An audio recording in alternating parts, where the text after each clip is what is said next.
आप सभी को प्रभु यीशु के नाम में जय मसीह की आपका स्वागत है। जैसा कि हमने पिछली वीडियो में देखा कि मसीह जीवन में दुख किस प्रकार आते हैं। अगर आपने वो वीडियो नहीं देखा है तो डिस्क्रिप्शन में उस वीडियो के लिंक है, आप जाकर देख सकते हैं। आज हम बात करेंगे कि मसीह जीवन में दुख क्यों आता है। परमेश्वर के दुख देने का उद्देश्य हमको दुखों में ले जाकर हमें श्रेष्ठ बुद्धि व पवित्र लोग बनाना है। जिन्होंने दुख में जीना सीख लिया है वे मसीह जीवन में फलवंत होते हैं। हम देखते हैं कि दुख हमारे विकास व अनुशासन के लिए होते हैं।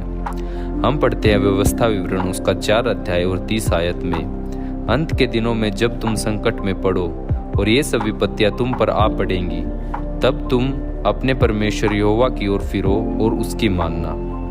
जो अपने पापों से फिर कर उसके पास लौट आएंगे उनको कोई दुख न होगा। परमेश्वर दयालु है, वह अपने लोगों की रक्षा करता है।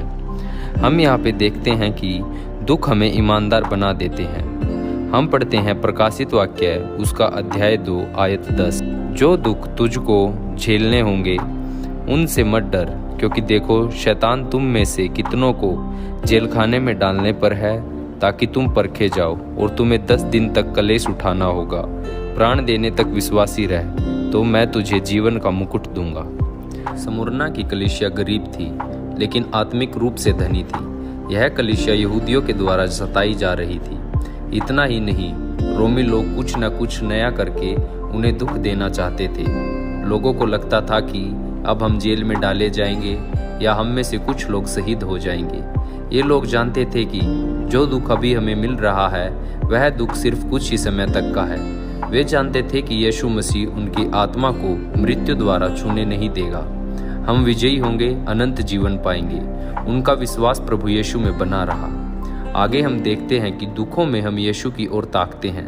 हम पढ़ते हैं इब्रानियों उसका 12 अध्याय आयत 2 से 3 तक, और विश्वास के कर्ता और सिद्ध करने वाले यीशु की ओर ताकते रहे, जिसने उस आनंद के लिए जो उसके आगे धरा था लज्जा की कुछ चिंता न करके क्रूस का दुख सहा और सिंहासन पर परमेश्वर के दाहिने ओर जा बैठा।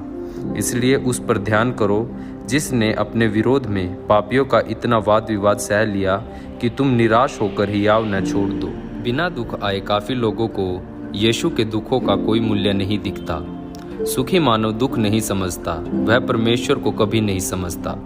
जब मानव दुखों में होता है और जब दुखों से गुजरता है तब उसे प्रभु यीशु दिखाई देते हैं। अब दुखी मानव जब दुखों में पड़ा हुआ है तब वह समझ लेता है कि मेरे दुख प्रभु यीशु के दुखों के सामने शून्य है। हम देखते हैं कि मनुष्य को दुख दिखाई देते हैं लेकिन भलाई नहीं। हम पढ़ते हैं रोमियो उसका 5 अध्याय आयत 7, किसी धर्मी जन के लिए कोई मरे यह तो दुर्लभ है, परंतु क्या जाने किसी भले मनुष्य के लिए कोई मरने का भी हियाव करे। यहाँ पर 2 पहलू है। पहला, मनुष्य ने जो दुख दिए हैं वो उनको याद रहते हैं, लेकिन भला करते हुए यदि दुख आए तो उसे भलाई नहीं याद रहती। दूसरा पहलू, लोग यह समझने में मजबूर हैं कि परमेश्वर भला है। लोग यही समझते हैं कि दुख ही दुख है, इनको केवल परमेश्वर ही भेजता है। लोग भूल जाते हैं कि सुख व दुख दोनों को परमेश्वर ने ही बनाया है।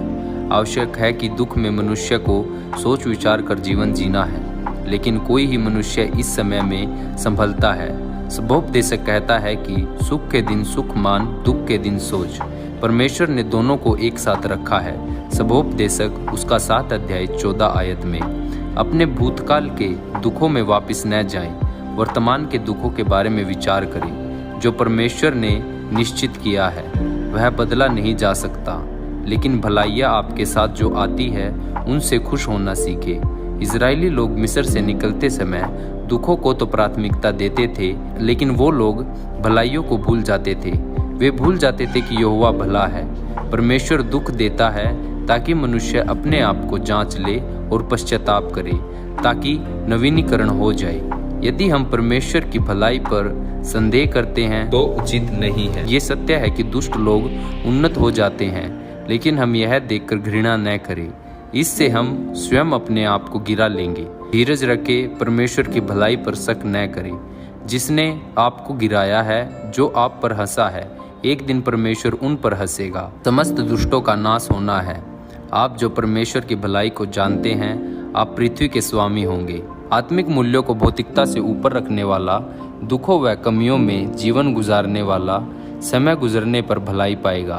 वह भौतिक रूप से फलवंत होगा, भलाई को देखेगा और भलाई करेगा। परमेश्वर की नज़र में वो भला है। जो परमेश्वर के वचन के द्वारा अपनी भाषा व बुद्धि से लाभकारी काम करते हैं। दुख देने वाले लोग कभी भी विजय नहीं होंगे। आप भला करते रहें, बस आप लोग प्रभु की शरण में बने रहें। हम पढ़ते हैं भजन संहिता उसका 37 अध्याय और 24 आयत। चाहे वह गिरे तो भी पड़ा न रह जाएगा, क्योंकि यहोवा हाथ थामे रहता है। चाहे वह गिरे तो भी नहीं पड़ा रहेगा, क्योंकि यहोवा हमारा हाथ थामे हुए है। कई बार शैतान आपके ऊपर दुष्ट लोगों द्वारा मुख्य रूप से 2 बातों से हमला करता है। एक, वह आपको रोजगार व पद खोना चाहते हैं। दूसरा, उन लोगों के पास व्यभिचार का एक बहुत बड़ा हथियार होता है। वो लोग आपको व्यभिचार में फंसा देते हैं या आप पर झूठा आरोप लगा देते हैं। एक सेवक को कुछ झूठे मसीह लोग एकजुट होकर गिरा देते हैं। उन लोगों का मुख्य निशाना केवल 2 ही बात होती है, उसका रोजगार खोना व उस पर व्यभिचार को साबित करना। आज बड़े दुख की बात है, बहुत सारे मसीह सेवक इन झूठे मसीहियों का शिकार हो जाते हैं। दुख में अपना जीवन जीते हैं, लेकिन सच्चे मसीह दुखी न हो। अपने दुख के पीछे परमेश्वर की भलाई को देखो। दुष्टों ने आपको दुख देना चाहा, लेकिन आपका दुख परमेश्वर ने सुख में बदल दिया है। परमेश्वर के सच्चे सेवकों, उठो और खुलकर उद्धारी करो, आनंद करो। आप पहले से और भी विजय हो गए हैं। आप धर्मी हो और पृथ्वी के अधिकारी हो। दुष्ट व दुख देने वाला कुछ ही दिन का रहेगा। हम देखते हैं भजन साहित्य उसका 37 अध्याय आयत 10। थोड़े दिन के बीतने पर दुष्ट रहेगा ही नहीं, और तू उसके स्थान को भली बाती देखने पर भी उसको न पाएगा। आप लोग दुखों में पड़े हुए हैं, लेकिन आपको दुखों में भलाई करना है, क्योंकि दुखों के बाद अच्छे दिन आपका इंतजार कर रहे हैं। मैं प्रभु यीशु का सेवक होने के नाते उन भाई बहनों को जो आज दुखों में जीवन जी रहे हैं, जिनको खुद के मित्रों द्वारा धोखा मिला है, जो मन ही मन विचार कर रहे हैं कि अब क्या होगा, विश्वास कीजिए आप जीत गए हैं। प्रभु आपको इस वचन द्वारा ताकत दे रहा है। अब आप दुख में टूटे हुए नहीं रहेंगे। हम पढ़ेंगे जकरिया उसका 9 अध्याय आयत 16 से 17 तक। उस समय उनका परमेश्वर यहोवा उनको अपनी प्रजा रूपी भेड़ बकरियों जानकर उनका उद्धार करेगा, और वे मुकुटमणि ठहर के उसकी भूमि से बहुत ऊंचे पर चमकते रहेंगे। उसका क्या ही कुश है और क्या ही शोभा उसकी होगी। उसके जवान लोग अन्न खाकर और कुमारियां नया दाखमधु पीकर हष्ट पुष्ट हो जाएंगी। आप दुखों में पड़े हुए हैं। आप इस बात को जानिए कि प्रभु यीशु परमेश्वर आपके साथ है। आप प्रभु यीशु में बने रहिए और अपने विश्वास को बढ़ाइए। आपके दुख खत्म होने पर है इन आखिरी दिनों में, क्योंकि ये दिन अंत के दिन है। आप प्रभु यीशु में बने रहिए। आज के समय में सच्चे मसीह लोगों पर सताव आ रहे हैं और वो लोग दुख में पड़े हुए हैं। आप अपने विश्वास को बढ़ाइए और प्रभु यीशु पर भरोसा कीजिए। प्रभु यीशु आपको इन सब दुखों से निकालेगा और आप सबको अनंत सुख देगा और अनंत जीवन में लेके जाएगा। हमारे साथ जुड़े रहिए। हम आपको और भी बातें दुख के बारे में बताएंगे। आप सभी को प्रभु यीशु के नाम में जय मसीह की। आमीन।